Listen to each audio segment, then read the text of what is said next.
Hello viewers, তোমাদের সবাইকে আজকের পদার্থবিজ্ঞান ক্লাসে স্বাগতম। আশা করি তোমরা সবাই ভালো আছো। আজকে আমরা নবম দশম শ্রেণীর পদার্থবিজ্ঞান বইয়ের প্রথম অধ্যায় ভৌত রাশি ও পরিমাপ নিয়ে আলোচনা করব। তাহলে আমরা এই অধ্যায়ে আলোচনা করতে গেলে আমাদের আগে জানা দরকার রাশিটা কি। তাহলে রাশি বলতে আমরা কি বুঝি? রাশি বলতে আমরা কি বুঝি? এই ভৌত জগতে যা কিছুর পরিমাপ করা যায় তাকে আমরা বলি রাশি। তাহলে এই ভৌত জগতে যা কিছুর পরিমাপ করা যাবে সেটাকে আমরা বলবো রাশি। তাহলে রাশি কত প্রকার? রাশি আমরা জানি রাশি হচ্ছে দুই প্রকার। তা দুই প্রকার কি কি? একটা হচ্ছে মৌলিক রাশি, মৌলিক রাশি, আর একটা রাশি কি লব্ধ রাশি, লব্ধ রাশি। রাশি কয় ধরনের? রাশি হচ্ছে দুই ধরনের, একটা হচ্ছে মৌলিক রাশি আর একটা লব্ধ রাশি। তাহলে আমরা মৌলিক রাশি বলতে কি বুঝি? যে সকল রাশি অন্য রাশির ওপর নির্ভরশীল নয়, অর্থাৎ যে সকল রাশি স্বাধীন বা নিরপেক্ষ, অন্যান্য রাশি এ রাশির ওপর নির্ভরশীল, আমরা সেই সকল রাশিকে বলবো মৌলিক রাশি। তাহলে মৌলিক রাশি বলতে কি বুঝতেছি? যে সকল রাশি স্বাধীন বা নিরপেক্ষ, অর্থাৎ যে সকল রাশি অন্য রাশির উপর নির্ভরশীল নয়, আমরা সে সকল রাশিকে বলি মৌলিক রাশি। তাহলে মৌলিক রাশি কয়টি? আমরা জানি মৌলিক রাশি জানি 7টি। এক নাম্বার হচ্ছে দৈর্ঘ্য, দৈর্ঘ্য। 2 নম্বরে আছে সময়, 3 নম্বরে আছে ভর, 4 নম্বরে আছে তাপমাত্রা, 5 নম্বরে আছে তড়িৎ প্রবাহ, 6 নম্বরে আছে দীপন তীব্রতা,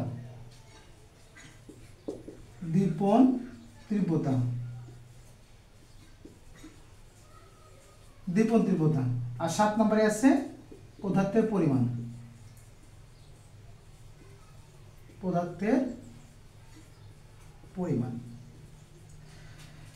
তাহলে আমরা মৌলিক রাশি কয়টি জানি? আমরা মৌলিক রাশি জানি 7টি। কি কি? দৈর্ঘ্য, সময়, ভর, তাপমাত্রা, তড়িৎ প্রবাহ, দীপন তীব্রতা, পদার্থের পরিমাণ। দৈর্ঘ্যের এককটা কি জানি আমরা? দৈর্ঘ্যের একক জানি আমরা মিটার, সময়ের একক জানি আমরা সেকেন্ড, ভরের একক জানি আমরা কেজি, তাপমাত্রার একক হচ্ছে কেলভিন, তড়িৎ প্রবাহের একক অ্যাম্পিয়ার, দীপন তীব্রতার একক ক্যান্ডেলা, আর পদার্থের একক হচ্ছে মোল। তাহলে আমরা মৌলিক রাশি শিখলাম। এবার শিখবো আমরা লব্ধ রাশি। লব্ধ রাশি কোনগুলোকে বলবে? যে সকল রাশি মৌলিক রাশি থেকে লাভ করা যায়, অর্থাৎ যে সকল রাশি মৌলিক রাশির উপর নির্ভরশীল সে সকল রাশিকে আমরা বলবো লব্ধ রাশি। তাহলে আমরা এক্সাম্পলে আসি। ধরো বল, এই বলটা কোন ধরনের রাশি? দেখো বলটা কোন ধরনের রাশি হয়। আমরা বল সমান জানি ভর গুণন ত্বরণ। আবার যদি ত্বরণকে ভাঙি, ভর গুণন, আর ত্বরণ সমান জানি সরণ বাই সময় স্কয়ার, সময়ের উপরে স্কয়ার। তাহলে দেখো এই বলটা ভর, সরণ, সময় তিনটে মৌলিক রাশির উপরে নির্ভরশীল। যেহেতু বলটা মৌলিক রাশিগুলোর উপর নির্ভরশীল, কি কি মৌলিক রাশি? ভর, সরণ আর সময় তিনটে মৌলিক রাশির উপর নির্ভরশীল, সুতরাং বল একটা লব্ধ রাশি। প্রশ্ন হচ্ছে তাহলে ত্বরণ কোন ধরনের রাশি? ত্বরণ কোন ধরনের রাশি হবে? আমরা ত্বরণ সমান জানি হচ্ছে বেগ বাই সময়, আর বেগকে যদি ভাঙি আমরা জানি হচ্ছে সরণ বাই সময়। নিচে আছে সময়, সরণ বাই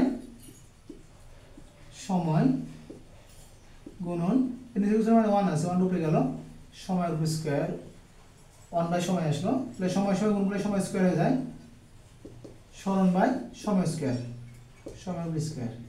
তাহলে দেখো এই ত্বরণটা সরণ আর সময়ের উপরে নির্ভরশীল। যেহেতু সরণ সময় এগুলো হচ্ছে মৌলিক রাশি, তাহলে এই ত্বরণটা দুটো মৌলিক রাশির উপর নির্ভরশীল, সুতরাং ত্বরণ একটি লব্ধ রাশি। তাহলে আজকে আমরা ক্লাস কি শিখলাম? আজকে ক্লাসে আমরা শিখলাম রাশি কি, রাশি কত প্রকার, মৌলিক রাশি কোনগুলো, মৌলিক রাশি একক কোনগুলো, তবে লব্ধ রাশি কোনগুলো, লব্ধ রাশি কাকে বলে, এগুলো আজকে শিখেছি। আজকে আমার এই ক্লাসটা যদি তোমাদের কাছে ভালো লেগে থাকে তাহলে তোমরা অবশ্যই লাইক, কমেন্ট, শেয়ার, সাবস্ক্রাইব এবং ফলো দিবে। আমার সম্পূর্ণ ক্লাস দেখার জন্য তোমাদেরকে অসংখ্য অসংখ্য ধন্যবাদ। সামনের ক্লাসে তোমাদের সাথে আবার দেখা হবে।